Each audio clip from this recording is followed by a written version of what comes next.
आपको गिरफ्तार कर लिया जाएगा। मैं पुलिस प्रशासन को बताता हूं, यह आप चूड़ियां पहनने वाले नहीं, हथकड़ियां पहनने वाले ही हैं।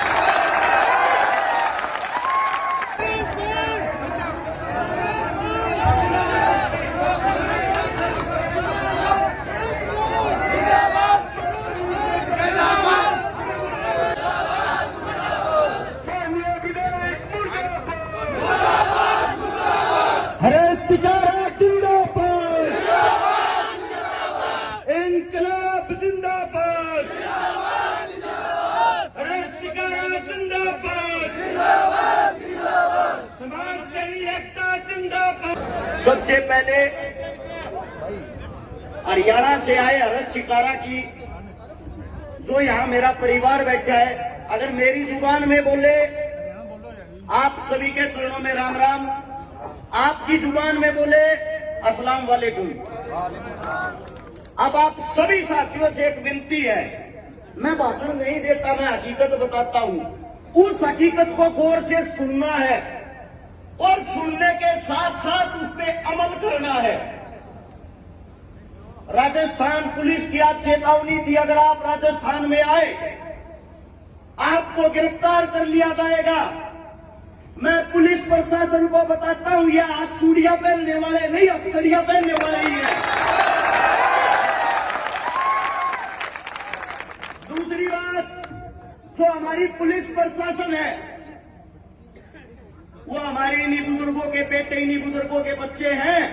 कम से कम अपने परिवार, अपने काका ताऊ की इज्जत और मान सम्मान करना चाहिए, क्योंकि जो सरकार है, सरकारें आएंगी जाएंगी, आपके पिता काका ताऊ यही रहेंगे। ये समाज इनसे है, सरकार से नहीं।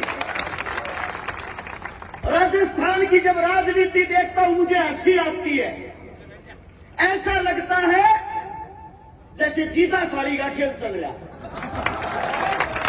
पहले साड़ी ने आपको 5 साल लूटा और कहा जीजा जी कुर्सी पे आइए, अब आप लूटिए।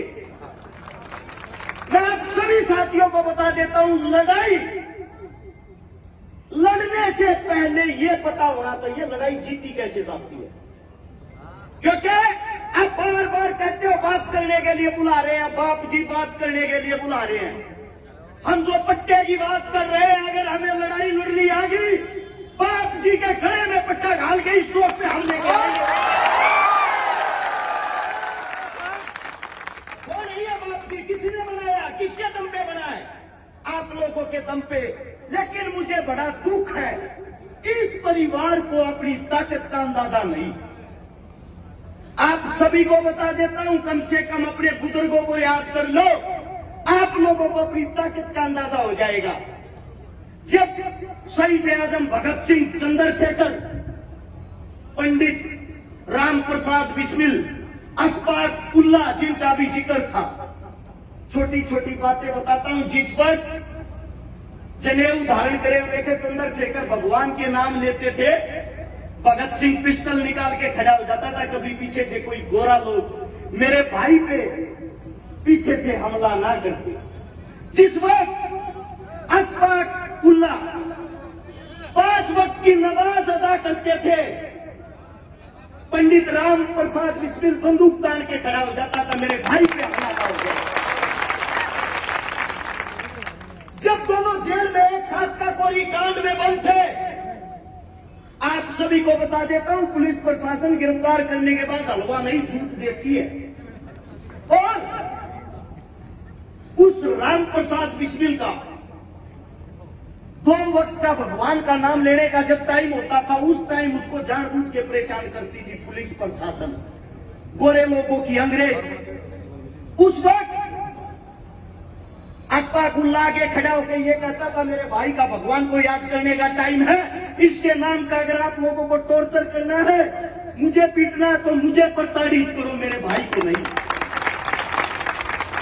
जब अशफाक उल्लाह उस थाने में, उस जेलों में 5 वक्त की नमाज अदा करता था, उसके नाम का राम प्रसाद बिस्मिल कपड़े निकाल के पीटता था। यह होता था हिंदू मुसलमान का भाईचारा। तुम्हारे बीच में आ गए अंग्रेजों का जूठा खाने वाले लोग, 2 भाई, एक ने कांग्रेस को पैदा कर दिया, एक ने बीजेपी को, और दोनों ने कसम खा ली, अंग्रेजों का झूठा खाया हुआ था।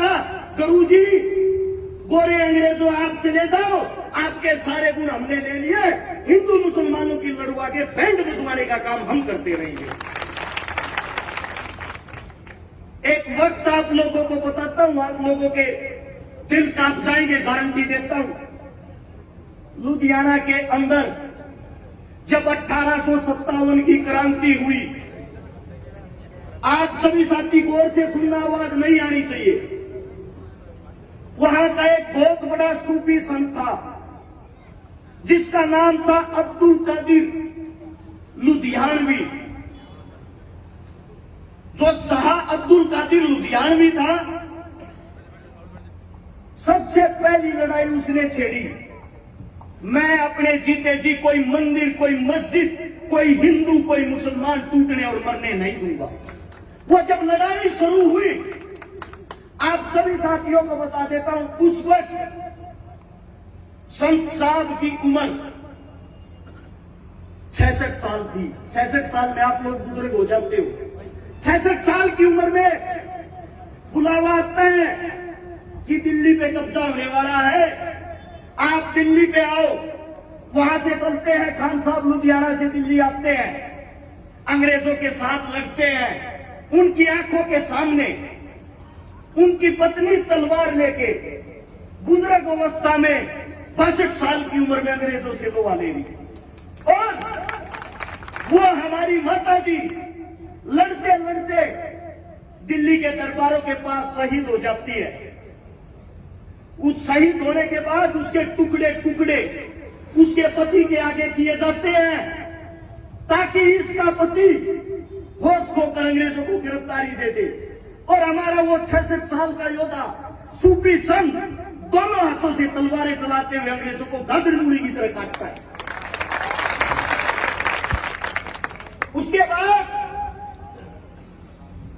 उसके बाद वापिस जाके लुधियाना को संभालता, अपनी पत्नी की लाश को नहीं, उसकी पत्नी की जो लाश है उसको ताबूत में ऐसे टुकड़े इकट्ठे करके कहीं से पैर उठाया, कहीं से हाथ उठाया, उसको यही मिट्टी दी जाती है दिल्ली के अंदर फतेहपुर। अगर आप अब भी जाओगे आप लोगों को दिखाई देगी। और यहां से जाकर 1860 में लुधियाना के अंदर हमारे उस सूफी संत का शरीर पूरा हो जाता है। अब उन्हीं का एक पड़पोता था हबीबुर रहमान। जब भगत सिंह ने असेंबली में बम फेंका, भगत सिंह के परिवार को, भगत सिंह की मां को, भगत सिंह के भाई को कोई फना देने वाला नहीं था। उसी के वंशज उस हबीबुर रहमान ने कहा, ए भगत, अगर तुझे उंगली भी लगेगी, इस खान साहब के जिस्म को छू के लगेगी, ये घर तेरा है, यार है। आज भी भगत सिंह के पड़पोते उस परिवार के साथ जाते हैं, उस परिवार के पास जाते हैं और हाथ जोड़कर कहते हैं, आप वो लोग हो जिन्होंने हमारी वंश वेद को बचा लिया। एक आज की दुनिया है, 2 टके के भाड़े के नेता चंद पैसों में 2-4 करोड़ में टिकट लेके आते हैं, माइक पकड़ा, हिंदू मुसलमान करना शुरू, और आप लोग उनके बहकावे में आ जाते हो। सबसे पहले जो आप लोगों के अंदर ये दूरी बनी हुई है, इसको खत्म कर लो। आपको हराने वाला इस धरती पे कोई नहीं है। और लड़ाई की बात आती है, अब लगभग, अगर मैं यहां देख रहा हूं, लगभग 3000-4000 साथी होंगे। आप सभी साथियों को कहता हूं, अगर एक जवान बच्चे का झगड़ा हो जाए, फोन करके 1 मिनट में 10 साथियों को बुला देता है। और ये तो झगड़ा आप सबका है। मैं आप सबसे कहता हूं, यही बैठे बैठे फोन मिलाओ अपने यारे प्यारे रिश्तेदारों के पास और उनको कहो, आज हमें आपकी जरूरत है। मैं गारंटी देता हूं, अगर आप 10-10 आदमियों को बुलाते हो, 30-40 हजार आदमियों की संख्या यहां सुबह हो जाएगी। और जो आपका बाप जी है, वो खुद पट्टा पहन के रेंगता हुआ यहां आएगा। और रही बात डराने की, धमकाने की, मैं मैं गहलोत सरकार को बता देना चाहता हूं, हमारे बुजुर्गों को पहचान लो। इन्होंने आप लोगों की तरह अंग्रेजों का जूठा नहीं खाया। इन्होंने जहां से मिट्टी उठाओगे वहां से इनके बलिदान की खुशबू आएगी। इस मिट्टी के लिए हमने अपना रक्त बहाया है। और जो कहते हैं हरियाणा से आए हर्ष शिकारा को रोक लो, गिरफ्तार कर लो, उनको भी एक बात बता देना चाहता हूं, जब तक मेरे बुजुर्ग आंदोलन करेंगे, जहां इनके पसीने की एक बूंद पड़ेगी वहां हर्ष शिकारा अपना खून बहा देगा। और अगर आप लोगों को पहला फुसला कर कोई बुलाता है, दरबारों में आओ, घर पे आओ, समझौता करेंगे, बातें करेंगे, कोठों में बातें वैसा करती है, मर्द नहीं। अगर बात करनी है छाती से छाती लगाकर हमारे बीच में आकर यहां करो, क्योंकि राजा हम हैं, तुम नहीं। और जो बार बार धमकी देते हैं हमें, ये हिंदू मुसलमान, हिंदुओं को निकाल दो, मुसलमानों को निकाल दो, इनको काट दो, उनको काट दो, मैं दोनों पार्टियों के जो लावारिस औलादे उनको बता देना चाहता हूं, हिंदुस्तान हमारा है, तुम्हारे बाप का नहीं। अब आप लोग देख लो, अगर आप लोग सच्चे मुसलमान हो, अगर आप लोग सच्चे हिंदू हो, अगर आपकी रगों में सच में हिंदुस्तानी होने का खून दौड़ रहा है, यहां ये संख्या, ये सर सुबह के वक्त हमें 10 गुना ताकत में दिखने चाहिए। चाहे आप घर जाओ, गाड़ी, ट्रेली, बाइक जिसके पास जो है वो करो, या यहां बैठ के सबके पास फोन करो। अगर 10-10 आदमी जोड़ने में आप कामयाब हो गए, समझो अगले 12 घंटे के अंदर नतीजा आपकी तरफ होगा। अब आप लोगों को फैसला करना है, आपको आंदोलन कितनी देर में खत्म करना है। अगर आपकी ये जीत हो गई, मैं वादा करता हूं भविष्य में आपको हराने की कोई कोशिश नहीं करेगा। आंदोलन जीतने से पहले आंदोलन लड़ना सीखो। रही बात गिरफ्तारी की, अगर पुलिस प्रशासन किसी एक को उठाती है, उसी वक्त थाने में जाके 1000 बैठ जाओ और कहो हमें भी बंद करो। हम भी देखना चाहते हैं, हम भी देखना चाहते हैं गिरफ्तारी देने वाले कम है या जेलें छोटी बढ़ जाएंगी। आप सभी को बता दे रहा हूं, राजस्थान के अंदर इतनी जेल नहीं कि आप सबको बंद कर सके, और जब आपसे भी 10 गुना ज्यादा होंगे, ये कहां बंद करेंगे। इन बेचारों को तो अपनी ड्यूटी पूरी करनी है। मैं हाथ जोड़ के पुलिस प्रशासन से विनती करता हूं, हम आप लोगों का मान सम्मान इज्जत करते हैं, कृपया सरकार के बहकावे में आके झूठी दोष हमें ना दे, क्योंकि सरकार पट्टा लिखवा के नहीं आई। हर 5 साल बाद कोई राजा और होता है। इसलिए इस देश का अगर कोई असली राजा है, वो है हिंदुस्तान का जवान और किसान, और आप उसी किसान के पुत्र जवान हो। हम आपका सम्मान करते हैं, आप लोगों को हमारा सम्मान करना चाहिए। और इस लड़ाई में हमें पता है हमारा साथ नहीं दे सकते, लेकिन कम से कम डराने की कोशिश तो ना करो। अब आप सभी साथियों से मैं इतना कह के अपने अंतिम शब्द जो कहना चाहता हूं, अपनी जुबान को लगाम दूंगा, इस भाषण को भाषण ना समझे, इस बात पे अमल करें। अपने काका ताऊ बड़े बुजुर्ग सबको बुलाएं, जितना हो सके उतनी भारी तादाद में, एक कोई भी वक्त रख के, एक समय निर्धारित करके 1 घंटे तक अपनी ताकत दिखाए। वादा करता हूं 61 मिनट में आप लोग जीत जाओगे। और जब भी आप बुलाओगे, जब तक ये शरीर जिंदा है, ये सांसें जिंदा है, झूठी बात में झूठी जुबान कभी नहीं करता। जिस वक्त बुलाओगे, आपका बच्चा, आपका बेटा उस शीश झुकाते हुए आपके बीच में मिलूंगा।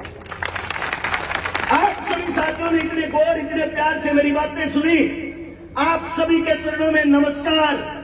और एक जोरदार नारा उस पट्टे वाले बाप जी के घर तक पहुंचना चाहिए। हम सब एक हैं का नारा मैं बोलूंगा, हम सब, आप बोलोगे एक हैं। तैयार हो? हम सब इंकलाब, इंकलाब, धन्यवाद। होगा। आपके चरणों में नमस्कार। शुक्रिया साथी, हमारी इस लड़ाई को आपने मजबूती दी, आपने हमें हौसला दिया।